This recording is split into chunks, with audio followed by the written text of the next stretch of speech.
स्थानीय एसडीएम सुनीता मीना एवं अभिभाषक संघ के बीच मामला शांत होता नजर आ रहा है। एक और जहां उपखंड अधिकारी सुनीता मीना की कार्यशैली पर सवाल उठाते हुए स्थानीय अभिभाषक संघ द्वारा उपखंड अधिकारी के कार्यकाल के दौरान भ्रष्टाचार की एसीबी द्वारा जांच करवाए जाने सहित स्थानांतरण किए जाने तक एसडीएम कोर्ट का बहिष्कार करते हुए निंदा प्रस्ताव पारित कर स्थानांतरण होने तक कार्य का बहिष्कार जारी रखे जाने की घोषणा की गई, तो वहीं स्थानीय सरपंच संघ द्वारा उपखंड अधिकारी को क्लीन चिट दिए जाने के बाद अभिभाषक संघ अध्यक्ष राजेंद्र चौधरी की अध्यक्षता में आपातकालीन बैठक का आयोजन किया गया। बैठक के दौरान अध्यक्ष राजेंद्र चौधरी ने कहा कि मेरे अधिवक्ता साथी संघ सचिव एडवोकेट राजाराम रावत के साथ किए गए अभद्र व्यवहार को लेकर आज आपातकालीन बैठक का आयोजन किया गया है। जहां तक सरपंच संघ द्वारा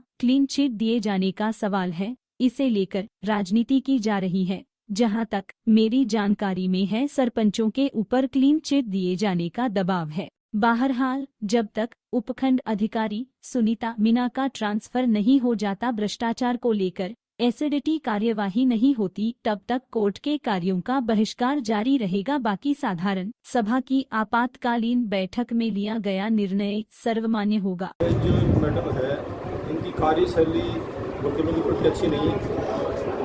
मैं पर्सनली भी पहले मैडम से 1-2 बार मिल चुका।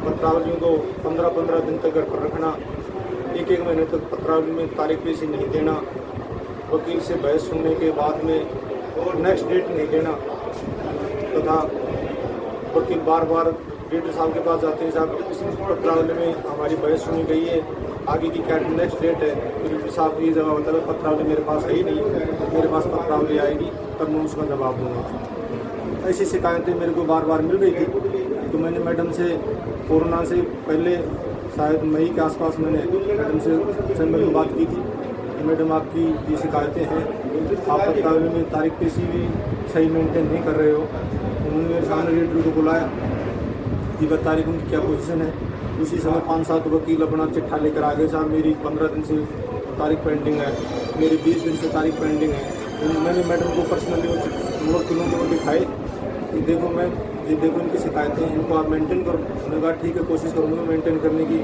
मेरा रीडर है वो छुट्टी गया हुआ था।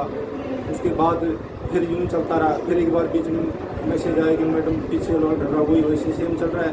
मैंने दोबारा मैडम संपर्क किया, जिस गया उनके। इसकी वजह सर ये है कि वकीलों से अभद्र व्यवहार है मैडम का। किसी भी प्रकार से वकील चैम्बर की प्रैक्टिस करती है, डाइस पर कम बैठती है, सीधा चैम्बर में बुलाती है, और बीच में इनमें जो एक दिनेश मीणा है, इनका कोई रिलेटिव है, उनके थ्रू सब काम की डीलिंग हो रही है। किसी भी मुकदमे में अगर दिनेश इन्वॉल्व है उस मैटर में स्टे मिलेगा, दिनेश इन्वॉल्व नहीं है उस मैटर में स्टे नहीं मिलेगा। दिनेश जी कौन, जो कभी दिनेश जी और वो इनके रिलेटिव बताते हैं कि वो सब मेंटेन वही करते हैं। अब उसमें पक्षकार उनसे मिलता है या और कोई उनसे मिलता है, ये तो अंदर की बातें हैं। लेकिन सभी जगह ये बातें हैं कि दिनेश जी जिसको डन कर दिया उसको स्टे है, दिनेश जी ने जिनको डन नहीं किया उसमें स्टे नहीं है। अब वो उसमें क्या गफला है क्या नहीं है, बहुत सी शिकायतें आ रही हैं। मैंने आज अधिवक्ता बंधु से भी कहा है कि आपके पास जिन के पास ऑर्डर शीट में काट छांट हैं, डाइस पर कुछ ऑर्डर सुनाया है, बाद में ऑर्डर कुछ आ रहा है, तो मैंने मेरे साथी अधिवक्ताओं से निवेदन किया है कि आप सभी जो डॉक्यूमेंट मेरे को आप उपलब्ध कराएं, जिसकी मैं शिकायत ऊपर इनसे उच्च अधिकारियों को, संभागीय आयुक्त को, सीएम साहब को, लॉ मिनिस्टर को, इनको सबको मैं शिकायत करूंगा। हमारे सेक्रेटरी महोदय से मैडम ने बदतमीजी की। इन्होंने कहा कि मेरी आप स्टेटस के बारे में सुन लीजिए, जो भी आपको ऑर्डर करना है वो कर दीजिए। लेकिन मैडम ने कहा नहीं ठीक है, तुम आप बाहर जाइए, आपको ज़्यादा बोलने की जरूरत नहीं है, मैं मेरी इच्छा से जो भी करूँ कर दूँगा। इन्होंने कहा था मेरे को पार्टी को जवाब देना पड़ता है, आप स्टे देना है नहीं देना है, ऑर्डर शीट में आप जो भी आ जाए वो आप कर दो। लेकिन मैडम फिर तैस में आ गई, उन्होंने कहा ज़्यादा बोलने की जरूरत नहीं है। उन्होंने अपने 4th क्लास को घंटी बजा के बुलाया और फिर इनको 4th क्लास में कहा भाई आप जाइए, मैडम का आदेश है, मैं आपको पकड़ के बाहर निकालूंगा। आपने वर्क सस्पेंड किया? वर्क सस्पेंड किया हमने। मैडम की कोर्ट का एसीएम और एसडीओ उनके पास दोनों का चार्ज है। दोनों कोर्ट को हमने कंप्लीट वर्क सस्पेंड कर रखा है, मैडम का बहिष्कार कर रखा है। मैडम के खिलाफ हमने बार रूम में निंदा प्रस्ताव पारित किया है तथा उनके एसीडी की जांच के लिए जो उन्होंने भ्रष्टाचार किया है। एनएचआई के मैटर में भी उन्होंने कई जगह जो मुआवजे हैं जमीनों के या फाइलें कन्वर्टेशन का मामला है, उनमें भी कुछ हैं, वो पत्रावलियाँ उपलब्ध कराने की मैं कोशिश कर रहा हूँ। मेरे से कई बाहर के पक्षकार भी आकर मिल रहे हैं, मेरे संपर्क में हैं, कई उन्होंने मेरे को डॉक्यूमेंट दिखाए हैं कि हमारे साथ ये हुआ है। मैं उनको इकट्ठा कर रहा हूँ। एक बार इकट्ठा करने के बाद मैं दोबारा आपसे एक बार सभी को पत्रकार महोदयों को बुलाऊँगा। उसके बाद में मैं आपको ये सब डॉक्यूमेंट मेरे पास उपलब्ध होंगे, वो मैं आपको दिखाऊँगा तथा आपको जब सर ये है, इसको एक राजनीतिक रंग दिया जा रहा है। मेरे पास भी कई सरपंचों के फ़ोन आए हैं और उनके मिलने वालों की बैंक बस हमारे पास प्रशासन का दबाव आ रहा है। अब किन का आ रहा है ये तो उन्होंने खुल के नहीं बताया, लेकिन ये कि आप हमारे पक्ष में दें लिख के, तो वो प्रशासन के दबाव की वजह से लिख के दे रहे हैं। ओपन में कोई कुछ कहना नहीं चाहता। सभी ये आ रहा है कि साहब हमें प्रेशर किया जा रहा है कि आप मैडम के पक्ष में लिख के देवें। इसमें वो JN का मैंने अभी जो आपको जिक्र किया है दिनेश कुमार, वो इसमें मुख्य भूमिका अदा कर रहा है तथा और भी उसके कुछ आदमी हैं जिनका मैं अभी नाम लेना उचित नहीं समझता, मेरी नज़र में है। मेरे पास भी मैसेज हैं कि उनको दबाकर उनसे ज़बरदस्ती सरपंचों से ये स्टेटमेंट लिया जा रहा है कि आपका काम रोक दिया जाएगा, आपके खिलाफ जांचें बिठा दी जाएगी। और आज मैंने ये भी सुना है कि सरपंच संघ से ज़बरदस्ती सभी का सहयोग लेने के लिए एक वीडियो पर प्रेशर बनाया गया है कि आज आप आवश्यक रूप से कोविड-19 को लेकर एक आवश्यक सरपंच की मीटिंग बुलाएं। तो आज आपातकालीन एक वीडियो की तरफ से मेरे को सुनने में आया है कि कोविड वैक्सीन के लिए एक आपात सरपंचों की मीटिंग बुलाई जा रही है, जिसमें यहाँ उन पर दबाव बनाया जाएगा कि आप बार एसोसिएशन के खिलाफ लिख के दें, मैडम को क्लीन चिट दें। ये मेरे को सुनने में आ रहा है। मेरे को सरपंचों ने बताया, किसी अन्य लोगों से मेरे को जानकारी हुई है, वो भी आपको खुलासा हो जाएगा कि आज मीटिंग में क्या करते हैं वो। जैसा मेरे को लग रहा है कि उनके पूरा दबाव बनाया जा रहा है, हमारे खिलाफ उनको खड़ा किया जा रहा है, लेकिन वकील झुकने वाले नहीं हैं। बिल्कुल हम ईमानदारी पर थे, ईमानदारी पर रहेंगे। सरपंच लोग हैं, उनको राजनीतिक काम पड़ता है, उनको मालूम नहीं है कि एक्चुअल में ये अधिकारी क्या कर रहे हैं, क्या नहीं कर रहे हैं। वकीलों को रोज़ कोर्ट जाते हैं, कोर्ट में मालूम पड़ता है कि किस पत्रावली में क्या हो रहा है, कैसे काम चल रहा है। इसलिए मेरा ये कहना है कि प्रशासनिक दबाव बनाने के लिए सब कुछ ये इनका मैनेजमेंट पूरा ये कर रहे हैं और इसमें जानबूझकर कोई भी सरपंच या जनप्रतिनिधि शामिल नहीं है। उनको ज़बरदस्ती हमारे खिलाफ करने की कोशिश की जा रही है। राज्य मंत्री से हम 3 तारीख को मिले थे, उनको ज्ञापन दिया था मुख्यमंत्री महोदय के नाम कि साहब इनकी कार्यशैली मैडम की अच्छी नहीं है और इनका यहाँ से तबादला किया जाए तथा इनकी ACD से जांच कराई जाए। राज्य मंत्री साहब का हमें आश्वासन ये था कि ठीक है, मैं इनकी जांच करा लेता हूँ पर्सनली मेरे स्तर पर भी, और जल्दी ही इनका तबादला यहाँ से कर दिया जाएगा। हमें उन्होंने आश्वासन किया। तबादला तो होना ही चाहिए, उसके बाद हम ACD जाँच की उसके ऊपर भी हैं। और अभी हम मीटिंग 11 बजे हमारी मीटिंग है, मीटिंग में जो भी असेंबली का निर्णय होगा वो सुना दिया जाएगा। लेकिन हड़ताल तो हमारी जब तक मैडम का ट्रांसफर नहीं होता, जब तक हड़ताल तो हमारी। जैसे मैं अंदर गया, मैडम को कहा कि साहब इसमें तामील हो चुकी है तो इंटरिम के लिए निवेदन है साहब इसमें। तो मेरे को जैसे जाते बोलो, मैंने सुन रखा है इंटरिम आप बाहर जाओ, ऑर्डर कर दूँगा। साहब मेरी बात जो भी है वो आप एक बार सुन ले, जो भी है। मैंने कह दिया ना, सुन लिया आपकी बात। मैंने कहा साहब बात मैंने आया ही तो वहाँ आपके सामने खड़ा ही तो वहाँ साहब बात। उसके बाद में मैं बोला सब बात तो आपको सुननी पड़ेगी मेरी, जो भी निर्णय आप जो भी करें। उसके बाद में घंटी बजाई और एक कर्मचारी है उसको बुलाया और उस कर्मचारी आके उसने कहा कि भाई इसको बाहर ले जाओ, बाहर निकाल दो यहाँ से। जैसे उसने कुछ नहीं कहा, वो एक बार एक कहा कि भाई वकील साहब आप बाहर आ जाओ, इतना बोला उसने। उसके बाद में दोबारा बोले मैं कह रही हूँ ना आपको इसको बाहर ले जाओ, ये बात हुई थी। उसके बाद मैंने जैसे मैं बाहर निकला, अध्यक्ष जी को मैंने सूचना कर दी फ़ोन पे कि साहब मेरे साथ ऐसे ऐसी बात हुई। मैडम मेरी बात नहीं सुनी और मेरे को बाहर धक्का देके ये कह रही है कर्मचारी को भाई इसको बाहर निकालो।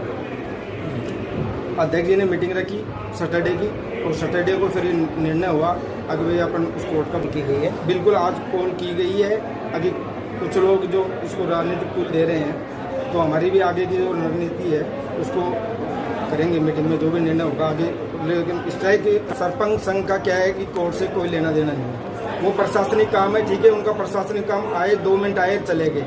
हमारा होता है कोर्ट चलती है, हम मतलब डेली के होते हैं, हमारे साथ होता है जो होता है। हमारे और भी अधिकारी आए कभी नहीं हो, मतलब इन्होंने किया जब ही ये आंदोलन चला है, नहीं तो ऐसी कोई बात नहीं। जो सरपंच जो ये कर रहे हैं इनका गलत है। फालतू के बेबुनियाद आरोप लगाए जा रहे हैं मुझ पर। वकील साहब राजा राम जी मेरे पास आते हैं शुक्रवार के दिन और कोई फाइल का मामला था जिसमें वो मुझ पर प्रेशर बना रहे थे कि आप मुझे इसमें TI दीजिए। मैंने कहा वकील साहब मैं जब तक दोनों पक्षों को नहीं सुनूंगी इसमें कुछ भी कहा जाना संभव नहीं है, मैं बाद में देख लूँगी। 1 घंटे में ये 5-6 बार मेरे पास आते हैं। मैंने फ़ाइल लीडर साहब के पास भिजवा दी, वापस उसको निकाल के लाते हैं। बार बार आके मुझे प्रेशर बना रहे कि मैडम मुझे TI दीजिए, आप ये लिख दीजिए। कोर्ट की एक गरिमा होती है, हमें पुलिस गरिमा को बना के रखना चाहिए। अनावश्यक ऐसे आप अधिकारी पर आप प्रेशर डालोगे। इससे पूर्व भी इन्होंने मुझ पर कई बार प्रेशर डाला है, लेकिन इस बार इन्होंने कुछ ज़्यादा ही मुझ पर प्रेशर डाला। बार बार ये कहते हैं कि आप ही कीजिए, अब अधिकारी इनके प्रेशर में आके गलत काम नहीं करेगा। और मैं बिल्कुल नियमानुसार ईमानदारी से और निष्ठापूर्वक अपना काम कर रही हूँ और मैं किसी के प्रेशर में नहीं आती, ये आप सभी को पता है। इसके बाद ये बाहर जाके अभिभाषक संघ को क्या बताते हैं, न्याय क्या होता है, न्याय की परिभाषा क्या है। हम सब जानते हैं अपना लोकतांत्रिक देश है, जिसमें दोनों पक्षों को सुनना चाहिए। वकील साहब आते हैं मेरे पास, बाहर जाके अभिभाषक संघ को क्या कहते हैं वो मुझे नहीं पता, लेकिन जो भी मेरे सुनने में आया है वो बहुत गलत है, वो मेरे द्वारा नहीं कहा गया है। न्याय में आप दोनों पक्षों को सुनोगे, ऐसे ही मेरे हिसाब से वकील साहब को मुझे भी सुनना चाहिए।